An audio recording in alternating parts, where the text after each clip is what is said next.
Missing football already? Well, have no fear. The United Football League is here in just 2 weeks. That is right. The UFL 2025 season kicks off, and we are doing an in-depth season preview, going through team by team, breaking down what you need to know. We're going to do a power ranking, and of course, we're going to tell you who to bet on to win the 2025 UFL Championship.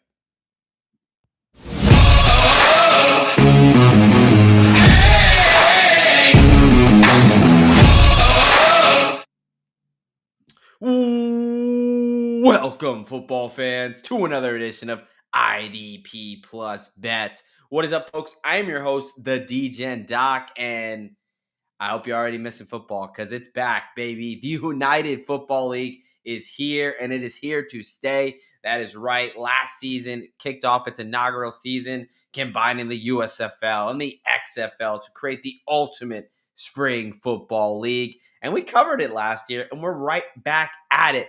This year, starting us off with a nice 2025 UFL season preview. So the way this is going to work, we're going to go team by team. We're going to talk about some of their key losses, their key additions, look at the team in general, kind of give my outlook. I'll go through my power rankings, and of course, I will tell you what future you should take out, who you should bet on to win it all. I'm just stoked to be talking football again. Look, Super Bowl ended, and we were in for a little bit of a dry spell, but thankfully, spring football has saved us from having to pretend like we care about hockey or basketball or baseball or any of that stuff. So, look, folks, as a reminder, this is the UFL, the United Football League. If this is your first time hearing about the UFL or getting into the UFL, well, welcome, folks. It is truly a spring professional football league. You've got 8 teams. You got 2 divisions, the USFL division there on the bottom and the XFL division on the top. 2 former spring leagues that combine together to create one awesome league. And kickoff weekend, that's right, just 2 weeks away there. Friday, March 28th is the first game. Then we got a Saturday game and 2 Sundays games. There's 10 weeks in the season. You're going to have, there's no bye weeks, 4 weeks, 4 games every week. And the top 2 teams from each conference make the playoffs, conference championships, and then boom, the UFL championship there. So very simple, nice and easy. About a 12-week program as far as 12-week season, all in all, currently in training camp right now. So without further ado, let's kick this thing off, and let's start it off with the back-to-back-to-back. That is right, the reigning UFL champions, the Birmingham Stallions. Wow. I mean, this team is the cream of the crop. They are what you should strive to be in spring football. Now, I know I said the UFL just started last season, so they were the first UFL champion, but they were in the USFL in 2022 when that started back up. And ever since they've kind of started back since 2022, they haven't lost. They won the USFL championship in 22, won it again in 23, came over to the UFL and won their first championship. And they've been coached by the whole time by Skip Holtz. Yes, of course, of the famous Holt family there. And he's obviously proven to be a great spring coach. So one, right off the bat, you got the continuity of keeping the coach there, a coach that just has not lost in the spring football he's coached. The Birmingham Stallions went 9-1. They lost 1 game to San Antonio all season, and then they eventually went on to beat San Antonio 25-0 in the UFL championship there to get their revenge. So, Birmingham Stallions, man, last season, definitely last 3 seasons, not a lot that you can really pick at. There's not a lot that you can critique because there's a lot of good. Let's talk about their quarterback room, though, because it has changed up a bit from last year. So I think this is probably the best quarterback room, most depth. I think the most dynamic playmakers. You've got Alex Magoo, who was with the team in 2022 and took them on a championship run there. You've got Matt Corral, who was on the team last year. And you have Case Cookus, who was the Memphis Showboats, and then he played for the Philadelphia Stars, quarterback. So, three guys with spring football experience, three guys who have had a lot of success at the spring football level. Right now, it looks like Magoo and Corral are going to be vying for that top spot there. I think it's projected for Magoo to be the starter. I think that he is the better player. But Corral, is no slouch himself. So really three competent quarterbacks.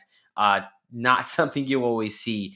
If you can get one competent quarterback, that is a plus in this league. But I think they're really running three deep as three guys who can go out there and win ball games for them. As far as the key players that the Birmingham Stallions have on this team, it's got to start with the running backs. That's Ricky Pearson and CJ Marable, that 1-2 punch. They famously kind of ran that jumbo set during the last season.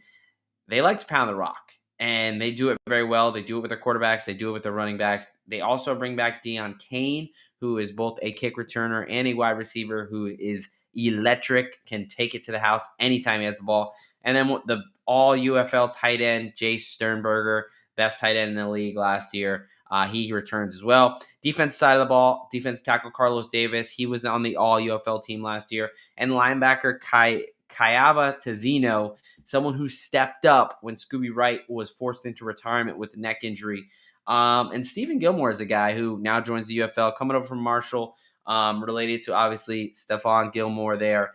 And he's a good little quarterback there. It's going to be his first year in the league. So I think that, this is a pretty nice get for this Birmingham Stallions defense. Key losses: Adrian Martinez, starting quarterback, UFL MVP, champion MVP, led the league in rushing yards last year. He is gone, trying to still get a spot in the NFL there.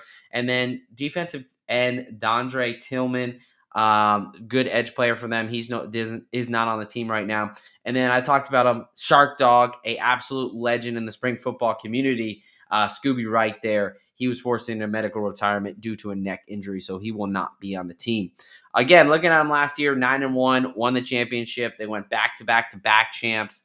Number one rush offense, number two pass offense, number one scoring offense, and number two total defense. So my outlook for the 2025 Birmingham Stallions is, why not run it back, right? I mean, they are the clear best team in this division that is Birmingham, Michigan Panthers, Memphis Showboats, and the Houston Roughnecks in the USFL division. I think that, they are obviously the top dog, and the odds do reflect that. But yeah, no, I'm very much have high expectations for this Birmingham Stallions team again this season. A lot of key guys back. They have arguably the best quarterback room. They do have the best head coach. They have a lot of continuity on a really good offense and a really good defense. So I'm very high on the Birmingham Stallions. Let's go from the highest of highs to now the lowest of lows, and that is with the Houston Roughnecks. Head coach there, Curtis Johnson, again for the year. Their quarterback room, not quite as dynamic there. Anthony Brown, the old Oregon quarterback, Nolan Henderson, and Jalen McClendon, two guys that have been bouncing around spring football last couple years, have really struggled as far as being able to hold down a starting position. They've bounced around from team to team, and they've shown a couple flashes, but not really the consistency that it takes to be a starting quarterback. Anthony Brown is the one that brings a little bit of the unknown factor. He is the dynamic player coming out of Oregon. He's kind of been out of the league for a little bit, so a bit of an unknown there. If Brown doesn't work out, we already have seen Nolan Henderson and Jalen McClendon not really be able to cut it at this level. So they're really putting a lot of chips in Anthony Brown Jr., who is expected to be a starting quarterback there. Key players that they're bringing back on the offensive side: running back, kind of do-it-all guy for them, Swift Army knife, Kirk Merritt, a really good player from them, really dynamic player. He picked up a season-ending injury last year. It kind of hindered that entire offense. They really took a step back when he went down. And then wide receiver Justin Hall, all USFL in 2023. He is a dynamic player as well. A smaller guy, but very electric. He's going to have a lot of catches for them this year. So those are two guys that, some nice pieces on offense. However, on the defensive side of the ball, I tried to find who I would consider a key player. A lot of unknown, a lot of guys who just haven't proven that they really deserve kind of to be recognized with some of these other players. Now, for the key losses, Mark Thompson was a key staple of this Houston team for the past couple of years. Ran into some injury trouble, ran into some issues with the league, so he is cut. Tight end Brandon Bowman, formerly for the New Jersey Generals, was on this team last year, a solid tight end. He is not going to be there. Starting quarterback last year, Reed Sinnett, was let go.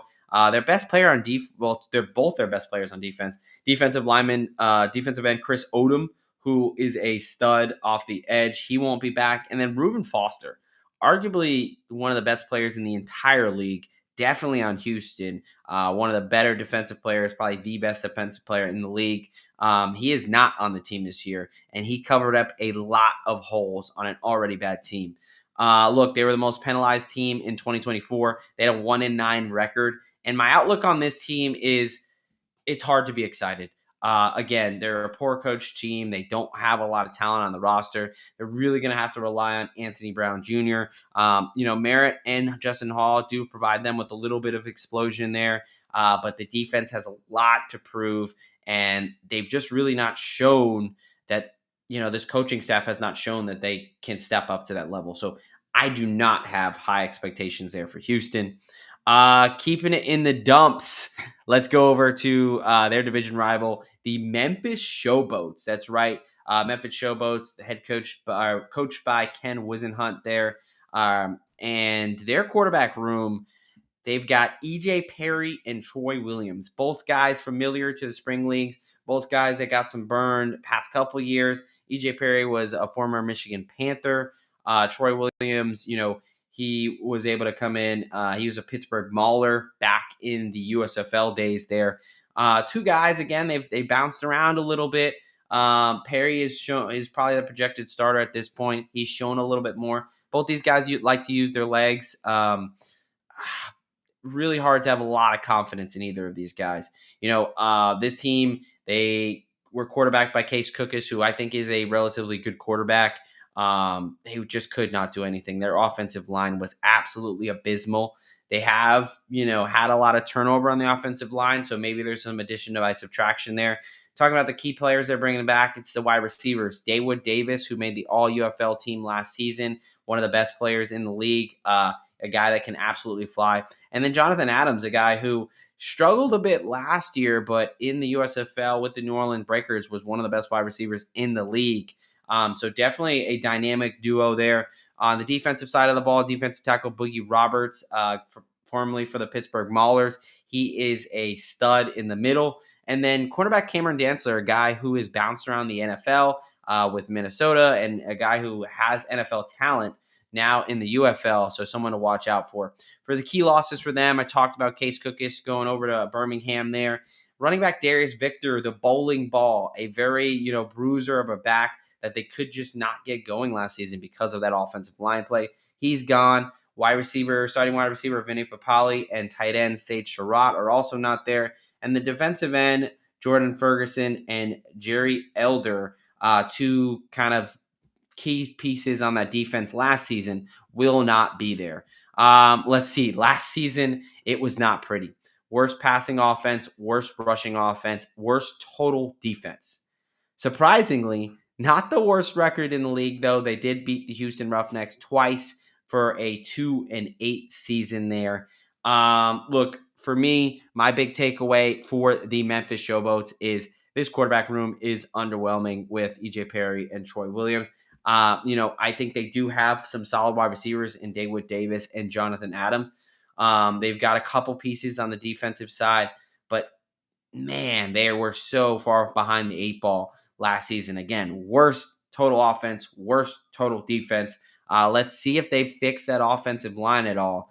But if they could not get it done with, I think, a better quarterback in Case Cookus. I know EJ Perry is a little bit more mobile, but I don't think he's going to be able to fix this offense. So I am not very optimistic at the start of the season for the Memphis Showboats there. Let's keep it in the division. Last one in this division, the Michigan Panthers, who made it to the playoffs, gave the Birmingham Stallions quite the game in the conference championship round. They are head coached by Mike Nolan, and their quarterback room is a little more promising, in my opinion. They've got Bryce Perkins, the old Virginia quarterback, very dynamic player there. He came in kind of some spot work, came in during the middle of the season last year, and it really kind of gave him a spark. They've got Danny Etling, a guy who was there last year, who, similar to EJ Perry, can use his legs. Not the most effective quarterback, but he has shown some signs of life. And then Rocky Lombardi is also rounds out that quarterback room. So a little bit of a step up in class. Perkins and Etling, some guys that can use their legs. I definitely am most intrigued by Bryce Perkins here, a guy who had some success at the collegiate level there in the ACC, and someone who showed some flashes down the stretch last year. So I think that, he can come in there and potentially do some nice work. And he's got some nice pieces around him. He's got wide receiver Marcus Sims, who was on the all UFL 2024 team, a guy who can absolutely fly, an absolute blazer. He had some long 50-plus yard touchdowns last season. And then you got running back Matt Colburn, who was fifth in total rushing yards last year. Nice bet. Can't talk. A nice piece for them. But really, for the Michigan Panthers, it starts and ends with their defense. They are built around their defense. Their defense is way ahead of their offense. They bring back the all UFL and Defensive Player of the Year in Breland Speaks off the edge. He had the most sacks in the league with 10 last year. And then you've got linebacker Frank Ginda, who was the Defensive Player of the Year in 2023 for the USFL. And then finally, safety Kai Nakua. Yes, one of the brothers of Puka Nakua. They've also got wide receiver Samson Nakua is on this team as well. So a couple of the Nakua brothers, but Kai Nakua, the safety, was on the all UFL team. Really good player back there, kind of a little bit of a ball hawk, creates some turnovers. So that defense, like most good defenses, you got a stud on the defensive line, you got a stud at the linebacker, and then you got a stud in the secondary right up the middle of that team. So they're built by their defense. This was and their running game was really effective last year, whether with the quarterback run or with the running backs there. Second best rushing team, first in rush touchdowns, number 2 in sacks, and number 1 in TFLs. So this is hard smash mouth team. They're going to want to run the rock. They're going to want to use their quarterback, throw some deep shots to Marcus Sims, and they're really going to play behind their defense. Now, some key losses for them. Jake Bates. Now in Detroit, flourishing at the NFL level, he was a weapon for them, right? He was very consistent in his long range field goals, and with a team that likes to run the ball and likes to play behind their defense, they need a good kicking game there. So Jake Bates out. Also, starting running back Wes Hills is gone, and one of the starting wide receivers, Troy Quinn, will not be there this year. Overall, bring back a lot of their defense. They were 7-3 last year. Look, they had a dominant defense that's running it back with their best players. They were a playoff team last season. The other two teams in their division, as far as Houston and Memphis, I think are kind of leaps and bounds behind them and Birmingham. So I don't quite put them at the level with Birmingham, but I do squarely think that they are a playoff favorite. Again, two teams have to make it from this conference. And, Birmingham, I fully expect to be there. But I think Memphis and Houston got a lot of work to do. So I think Michigan's in a really good spot there. I want to see some things from their offense, particularly, let's see how Bryce Perkins and Danny Etling look at quarterback. But I think, they're going to be in every game because of their defense, because of their ability to run the ball. I do like this Michigan Panthers team. All right, folks, that is halfway through the preview. We're going to move on over to the XFL conference, and I'm going to do a quick power rankings. Then we're going to wrap it up with who I think you should bet on to win the championship there. Of course, it's a betting channel. I got to give you out some action. But before I do that, I do want to tell you about idpplus.com. You want to head over there. Look, if you're like me, you're a football junkie, right? And you're missing football. Well, IDP Plus, we've got you covered all off season. You're going to want to make sure to check out, we've got articles, we've got podcasts, we've got videos, we've got whatever you want. NFL, we're talking offense, we're talking defense, we're getting you ready for the season. Also, you're already here. Make sure you subscribe, turn on those notifications. I'll be talking UFL all year. Also, NFL free agency. We're going to talk the draft. We're talking, if it's football, we're talking about it. So you're going to want to make sure you turn on notifications, subscribe. And then finally, for all my fantasy football fans, the Fantasy Football Expo is in August. It's always a great event. They're one of our sponsors here. So make sure you head over to the fantasyfootballexpo.com and get your tickets today. All right, folks, we're going over to the XFL division, a bit more, or conference, excuse me, not divisions, NFL brain, two conferences here. And the XFL conference that I think is going to be a lot more competitive, USFL, it's Birmingham, it's Michigan, and then way down there is Houston and Memphis. I think there's a little bit more parity in this conference. Let's start off with the Arlington Renegades, coached by Mr. Bob Stoops, the Oklahoma Sooners legend. The quarterback room that brings back the number one passer in the league last season, and that is Luis Perez. That's right, Luis Perez, famously the quarterback who taught himself how to play football off of YouTube, or so the story goes. Look, he led the league in passing yards and touchdowns last season. He was not the problem for this team. It really had to do with that defense and the lack of running game, but the offense was humming, and it was with Luis Perez, and it was with wide receiver Tyler Vaughns and tight end Sal Canala. They're bringing back basically their entire passing game. So, that is absolutely a plus because it was a passing game that was dynamic, prolific, the best in the league. Now, they've added a key piece on defense, defensive end Chris Odom, who was the USFL Defensive Player of the Year in 2022. He was on the All UFL team last season. And then linebacker Jabril Cox, coming on, a really intriguing linebacking prospect coming out of LSU, and he was bounced around the league a little bit. I think Dallas Cowboys were the ones to select him. Didn't really pan out, kind of an undersized guy, but someone who can play, someone who I think that is kind of the UFL is made for, that he can showcase, hey, I've still got it. So intriguing kind of piece to add to this team here. Key losses. Quarterback number 2, Lindsey Scott, is no longer on the team. He's somebody who, Luis Perez, not a very mobile quarterback. Lindsey Scott was. He was kind of a change of pace guy that they would bring in, especially around the red zone, and was pretty effective. So they won't have that option. They also won't have their RB1 from last season, Davion Smith, who was 3rd in total rushing yards last year. And then the stud in the middle, Jalen Redmond, a guy who played so well that he got a shot with the Minnesota Vikings and actually was a key rotational piece for them this season, and is going to stay with that team. Jalen Redmond is no longer in the UFL because he's in the NFL. So that is a bit of a key loss there. Going to their stats last season, they have the number 1 passing offense, but the 2nd worst total defense. And that tells you why they were 3-7. They were a team that struggled to run the ball. They would put up a decent amount of points. However, in the clutch, they would not kind of convert when they needed to, and especially that defense would time and time again fail them, which led them to a 3-7 disappointing season with a lot more talent on the roster. Looking at it this season, I've got some of the same concerns as far as the running game. I'm curious without Davion Smith, who's really going to step up there for them. And I think they're going to have a good passing attack again. They have all the elements, all the pieces there. It's really that defense. They've got some new guys coming in with Odom and Cox, and really a lot of new faces all around, which is good because the defense wasn't very good last year. This is a team that does intrigue me. I think that they have the potential. They have the roster to potentially make a shot for the playoffs. But they're going to need to prove it to me, and they're going to need to prove it to me early, especially on the defensive side of the ball. So this is going to be a team that, looking at the over-unders, probably going to be back in some overs. We'll see, kind of going back to that first matchup. They play the Brahmas. It's going to be a tough game. Brahmas, I'll talk about them in a second. Very good defense.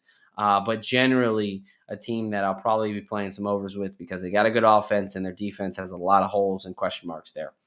All right, let's move on over to one of their division rivals, and that is the DC Defenders. That's right. Head coach is Reggie Barlow again for another season, and they're running about the quarterback again, Jordan Teamu. They did bring in some competition there with Spencer Sanders. An older guy who spent, it seems like 20 years at Oklahoma State, but he was a productive quarterback there for them.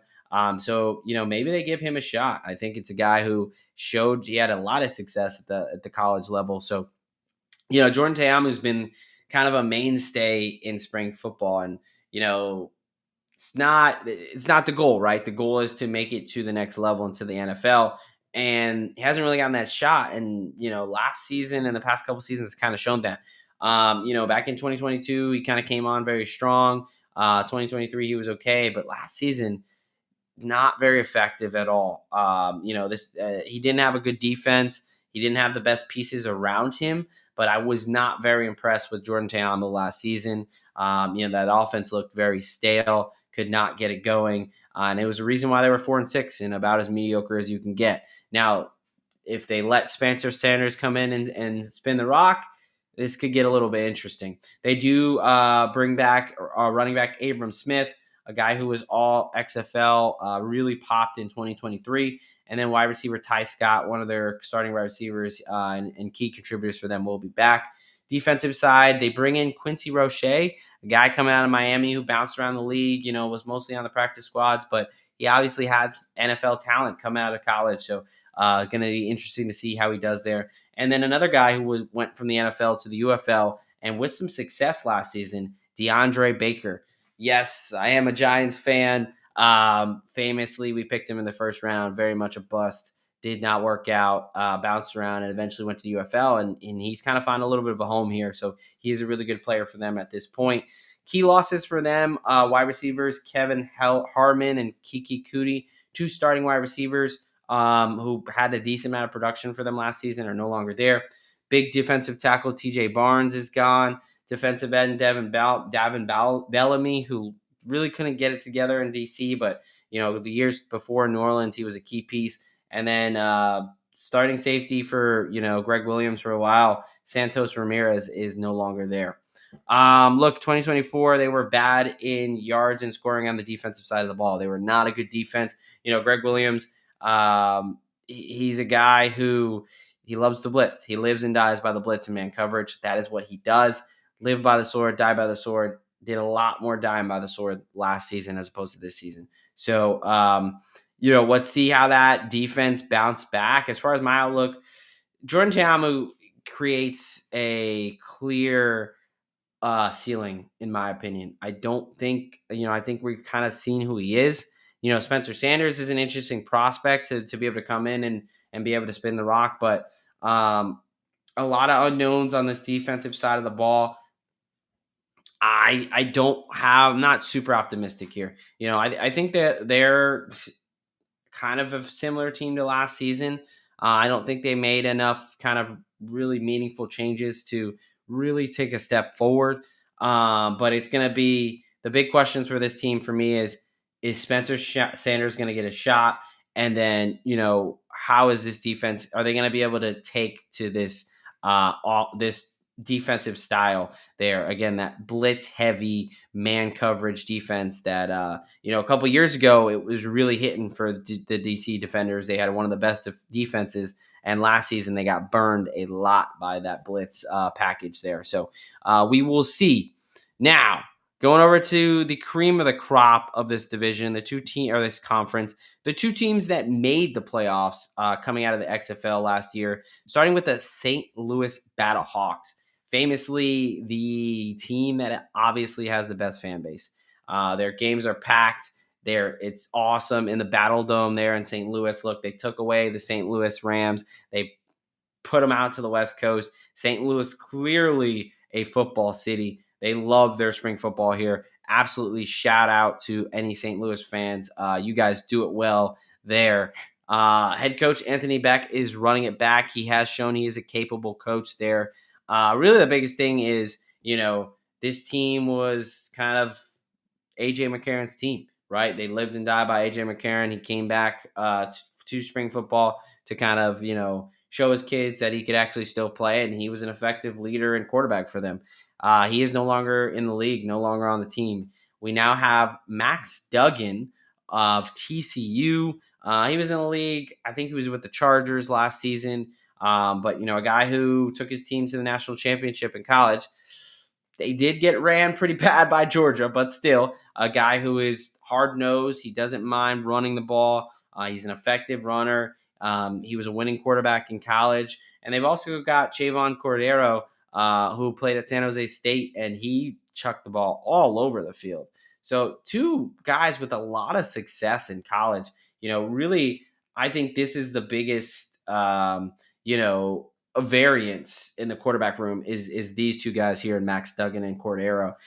Two guys, again, that had a lot of success at the college level. We just haven't seen them at this professional level league yet. So interesting to see how that transfers. They've got, some offensive absolute playmakers coming back. Running back Jacob Sailors, who was a guy who was got some looks in the preseason. I know my Giants brought him in.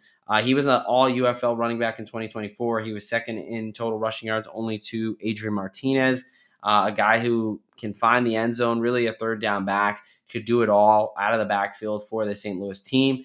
And then the offensive player of the year in Hakeem Butler, the leading wide receiver. He is also returning after bouncing around the NFL in the preseason for a little bit. And then Ja'Cour Pearson, a guy who was hurt last season for most of the year, but he wasn't on the all XFL team in 2023. A very explosive wide receiver there. So that's three guys who have absolutely proven themselves, three studs and playmakers there. So, quarterbacks may not have to do a ton, just kind of distribute the ball. And then on the defensive side, defensive end, Pita Teamu Penu.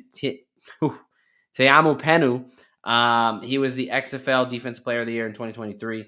He's a stud for them coming off the edge, a big sack numbers guy. And then middle linebacker Mike Rose coming out of Iowa State. A guy who's played pretty well for them. They're a team that, again, they're a playoff team. They did lose in the conference championship to the San Antonio Brahmas, but they got home field advantage. They went 7-3 last year. Big losses, I talked about it. AJ McCarron, right? He was the quarterback for this team. He was the leader. Also, wide receivers Darius Shepard and Marcel Aitman, also contributors to this team. And cornerback Lavert Hill, one of the better cornerbacks in the league. Those guys are not going to be on the team next year. They were the number 2 scoring offense. They were a well-balanced team. They were a well-coached team. They have a really good home edge. Again, one of the few true home field advantages in this league. So a lot to like there. But the big question is, what's life going to look like after AJ McCarron?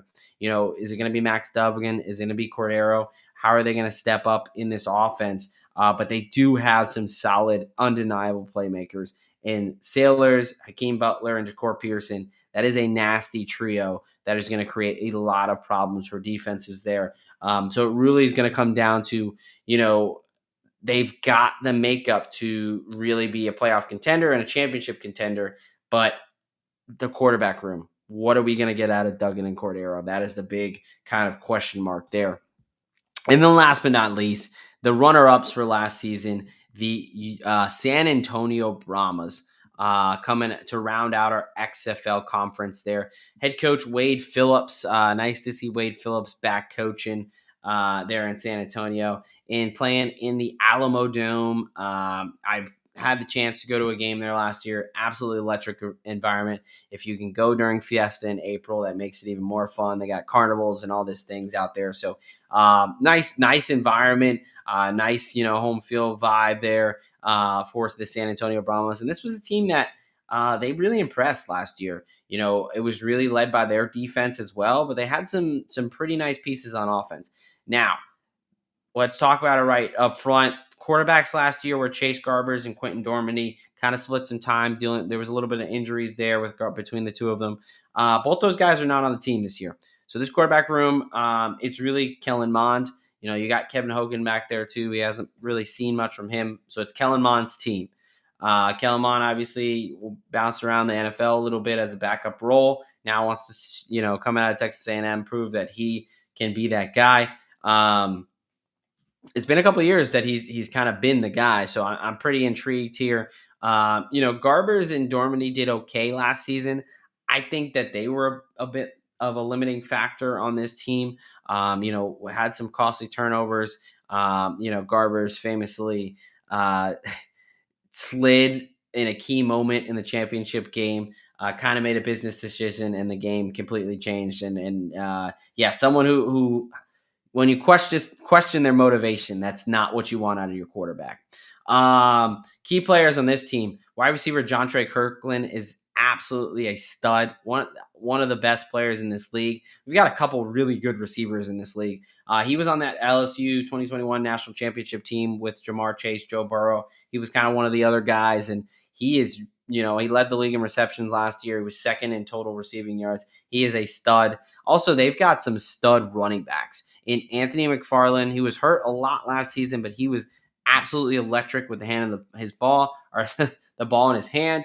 And running back John Lovett, who was fourth in total rushing yards last year. They've got a really nice 1-2 punch in the backfield, and they've got John Trey Kirkland out on the outside. And then similar to the Michigan Panthers, but I think their offense is a little bit better. San Antonio Brahmas are led by their defense. They're led by the linebackers in Tavante Beckett, who was on the All-UFL team last year, and Jordan Williams, the leader of that team, who was All-XFL linebacker in 2023. They have stud linebackers. They have a really nice rotation of edge rushers, and they have a really nice secondary. This was a team where, they do also lose Cody Latimer, retired after picking up an injury last year. The former wide receiver, Broncos wide receiver. He played tight end for them last season. And then defensive end Delonte Scott, one of their better pass rushers, are not going to be with the team this year. But look, they led the league in sacks last year. They were the number one total defense. They've got a lot of that linebacking core is sticking together. They've got some secondary guys that are coming back. That defensive line. A little bit of shakeup and turnover, but still some continuity there.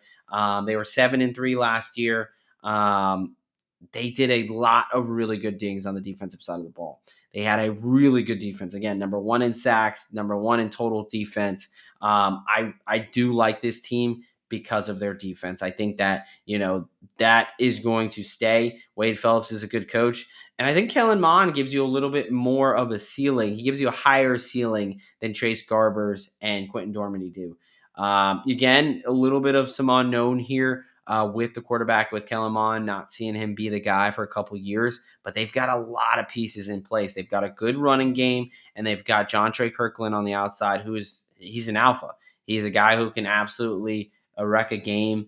They bring back Stevenson as well. I like this San Antonio team a lot. And it's because they've got a really good defense. They've got a good coach. And I think they bring in a quarterback that allows them to take their offense to the next level.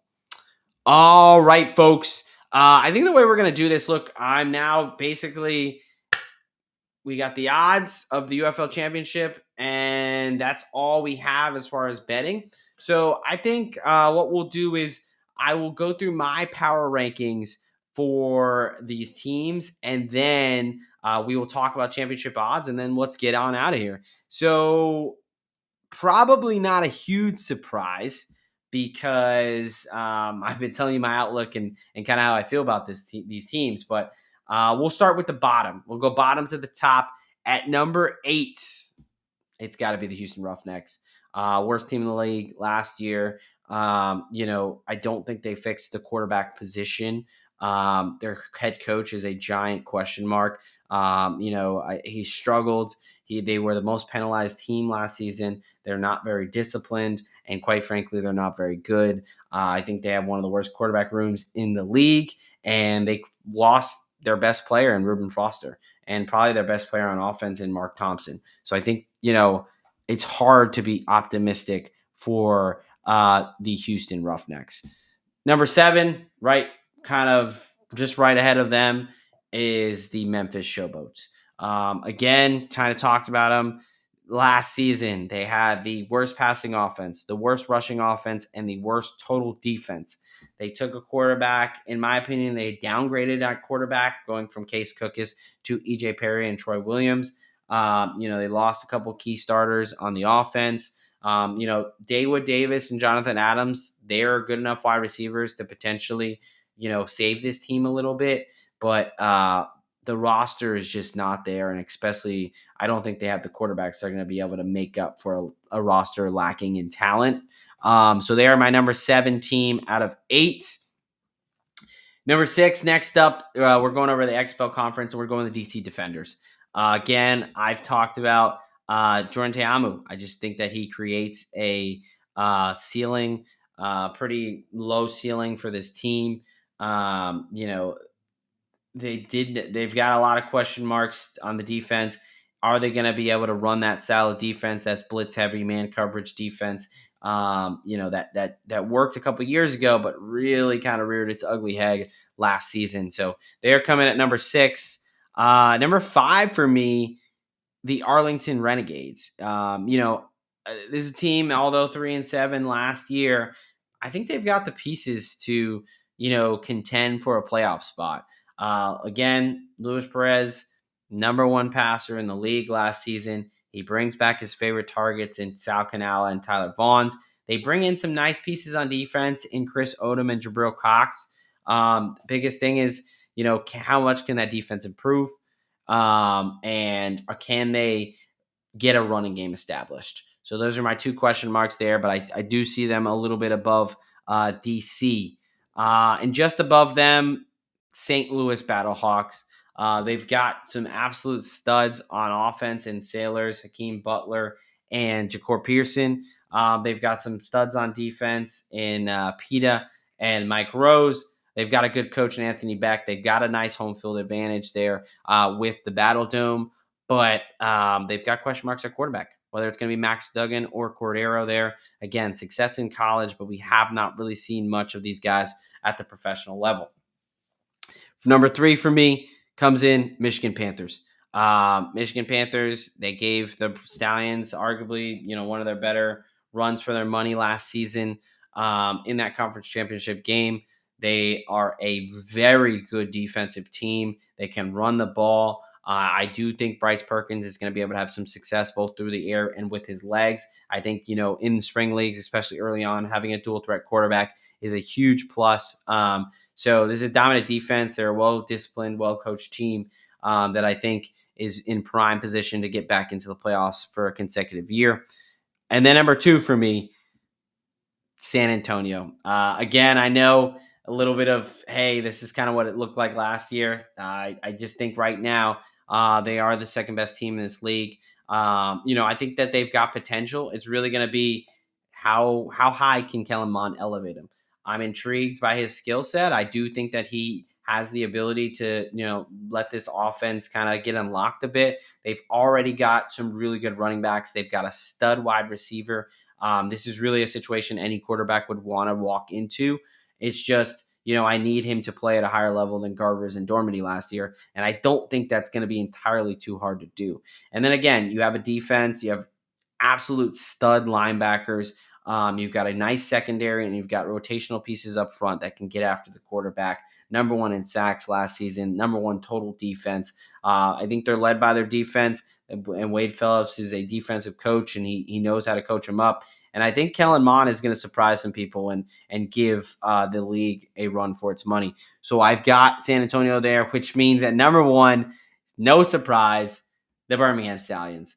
I mean, when you win 3 spring football championships back to back to back, they're a dynasty. Right now, they're a dynasty. They've come back with continuity from the head coach, quarterback position. They bring back their good running backs.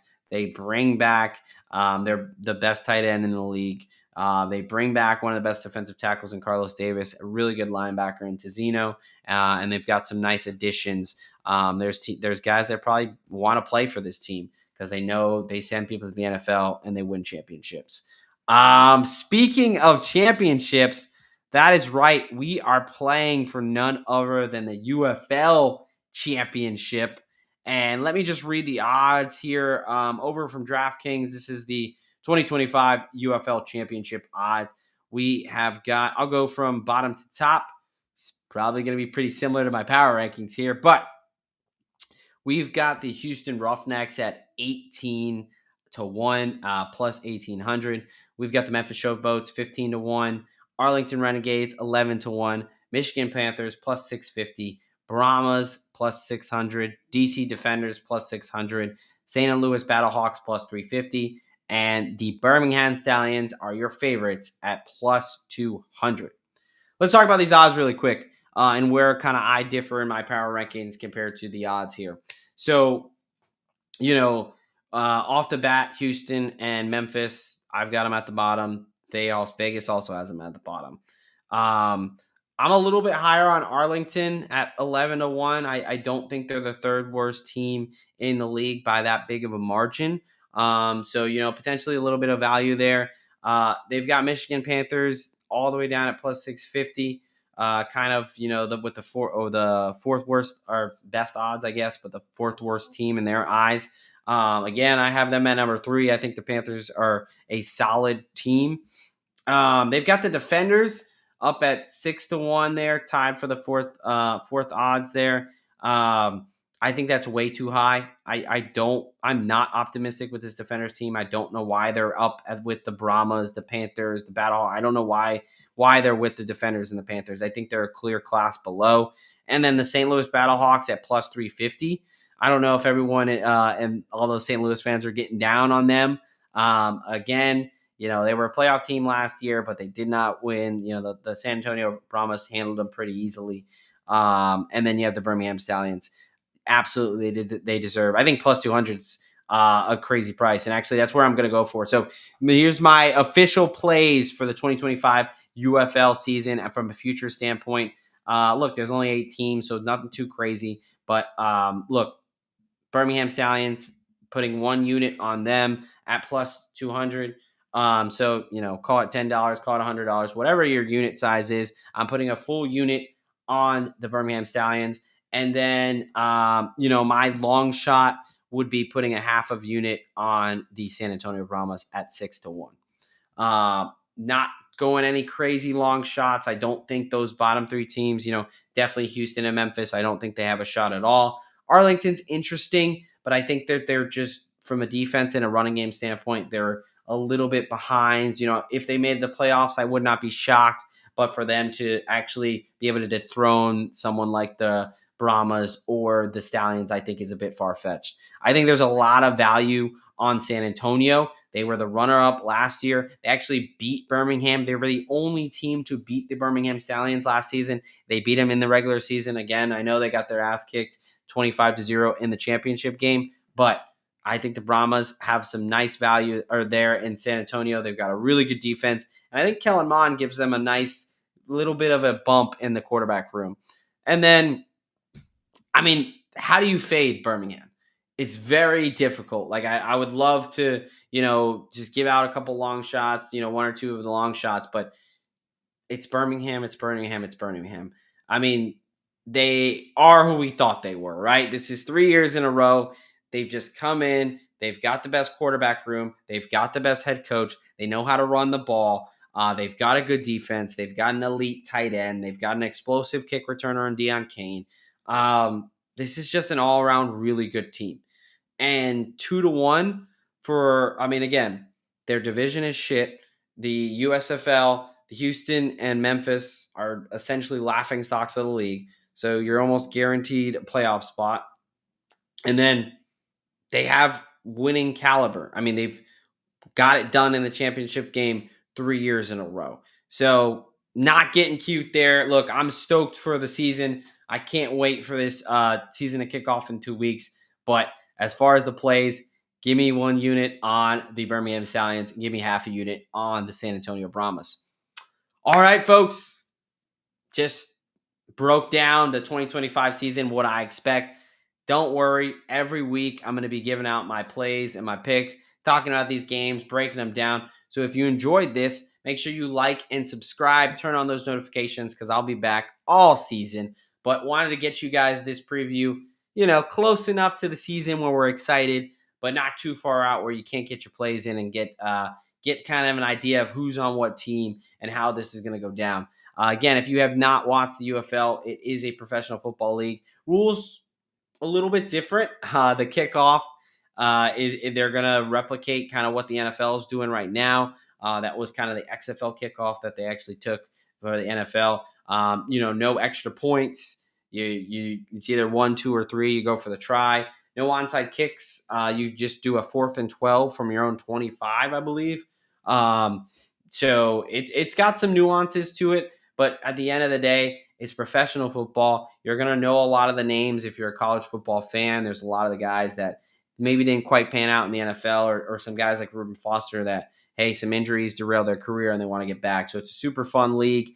You can bet on it. And if you like football, it's professional football that's going to help get us through this very long NFL offseason. All right, folks, that is it for me. Again, make sure you check out IDP Plus, check out our YouTube page here, and get your tickets to the Fantasy Football Expo. That is it. Make sure you check out some of the videos that are going to be linked here after the video. But from the Degen Doc here at IDP Plus Bets, let's have a great season, and I hope to see you back in a couple weeks when we are breaking down UFL Week 1. Thank you for watching the IDP Plus YouTube network. If you enjoyed this video, give it a thumbs up and don't forget to subscribe to our channel. Be sure to tap the bell icon to get notified whenever we upload new content.